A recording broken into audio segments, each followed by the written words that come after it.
ఆ ఊర్లో వాళ్ళు రాత్రి ఎవరూ లెక్కలు వేసుకోరు, డబ్బు గురించి అస్సలు మాట్లాడరు. మట్టి మీద పడినదాన్ని తీసుకోవాలి అంటే భయం. ఎందుకంటే పెద్దవాళ్లు చెప్పిన మాట, ఆశకు కాళ్ళొస్తే అది నిన్ను నడిపిస్తుంది అని. ఆ ఊరిలో ఉన్న నరసింహ గురించి నేను మీకు చెబుతాను. నరసింహ పేద కాదు, ఎంత ఉన్నా ఇంకా డబ్బు కావాలి అని అతనికి ఉంటుంది. తృప్తి లేని మనిషి. అప్పులు లేవు, ఆకలి లేదు, కాని లోపల ఏదో ఖాళీ. ఆ ఖాళీకి డబ్బే మందు అనుకున్నాడు. మొదటి రాత్రి అమావాస్య. అడవి నుంచి గాలి కూడా రాలేదు, ఒక్క చెట్టు కూడా కదలట్లేదు. పొలం అంచున ఒక బంగారు నాణెం. అది మెరిసింది, కాని పడి ఉన్నట్టు కాదు, నిలబడి ఉంది. అది కదిలింది. నరసింహ దగ్గరకు వెళ్ళాడు. అప్పుడే ఆ నాణెం ఒక అడుగు వేసింది. నరసింహ వెనక్కి తగ్గాడు. అప్పుడే ఇంకో నాణెం, ఇంకొకటి. అన్నీ ఒకే దిశగా ఒకదాని వెనకాల ఒకటి నడిచి వెళుతున్నట్లుగా కనిపిస్తున్నాయి. ఒక్కసారిగా నరసింహకి ఆశ పుట్టింది. దీనిని ఎలాగైనా దక్కించుకోవాలి అనుకున్నాడు. ఆ ఊరిలో స్టోరీ అతనికి తెలిసినప్పటికీ లెక్క చెయ్యకుండా ఆశపడ్డాడు. లోపల నుంచి ఊపిరి తీసుకునే శబ్దం, మట్టిలో ఎవరో జీవించి ఉన్నట్టు. నరసింహ నడవలేదు, నాణేలే అతన్ని నడిపించాయి. ఒక్కో అడుగు తనకు తెలియనట్లే పడుతుంది అనిపించింది. ముందు చూస్తే పాత బావి, గ్రామంలో ఎవ్వరూ దగ్గరికి పోని బావి. బావి నిజంగా బావి కాదు.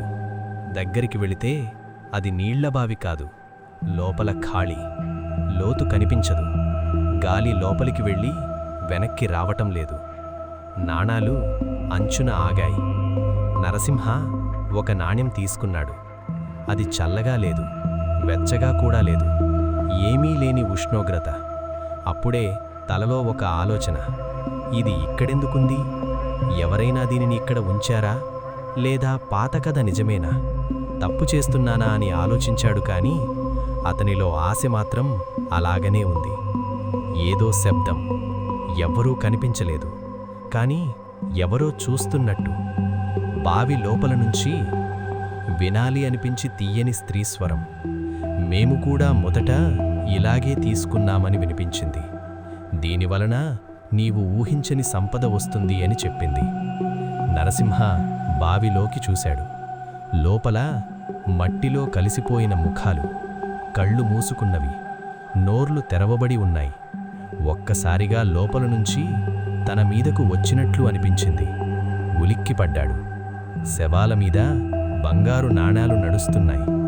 ఆ స్వరం మళ్లీ వినిపడుతుంది, మేము బంగారం కాదు, మేము ఆఖరి ఆలోచన, చచ్చే ముందు మనిషి కోరుకున్నది అని. నరసింహ చేతిలోని నాణెం కదిలింది. అతని చేతిమీద నెమ్మదిగా నడిచింది. బావి అంచున నిలబడి అతనికి చూపించింది. లోపల ఉన్నవాళ్లందరూ తామే నడిచి వచ్చారు అని. స్వరం మెల్లగా చెప్పింది, నువ్వింకా బతికే ఉన్నావు, కాని నడక మొదలయ్యింది. ఎప్పుడు తిరిగి వస్తావో నువ్వే నిర్ణయించాలి అని. నరసింహ ప్రవర్తనలో మార్పు వచ్చింది. ఊరివారికి అనుమానం వచ్చి గమనిస్తున్నారు. నరసింహ ఇంట్లో ఉన్నాడు, కాని మాట్లాడడు, నవ్వడు. రాత్రిపూట పొలం వైపు నడుస్తాడు. చేతిలో ఒక బంగారు నాణెం. ఇప్పటికీ కొన్ని రాత్రులు బావి అంచున క్రొత్త నాణేలు కనిపిస్తాయి. అవి నడుస్తాయి. గ్రామస్తులు మాత్రం చూసిన వెంటనే కళ్ళు మూసుకుంటారు. ఎందుకంటే వాళ్లకు తెలుసు, నడిచే బంగారు నాణెం నిన్ను చంపదు, నిన్ను పిలుస్తూనే ఉంటుంది. నిండు అమావాస్య రాత్రి నరసింహ తనంతట తానే నడుస్తూ బావివైపు వెళుతున్నాడు. గ్రామస్థులు చూస్తూ ఉన్నారు. నల్లని దుస్తులు వేసుకుని, నాణెం చేతబుచ్చుకుని, నన్ను పిలుస్తుంది, పిలుస్తుంది అని కేకలు వేస్తూ పాడుబడ్డ బావిలోకి దూకాడు. ఇది చూసిన గ్రామస్థులు ఒక్కసారిగా ఇంకొంత భయానికి గురయ్యారు. ఈ స్టోరీ మీకు నచ్చితే లైక్ చేయండి, షేర్ చేయండి, సబ్స్క్రైబ్ చేయండి.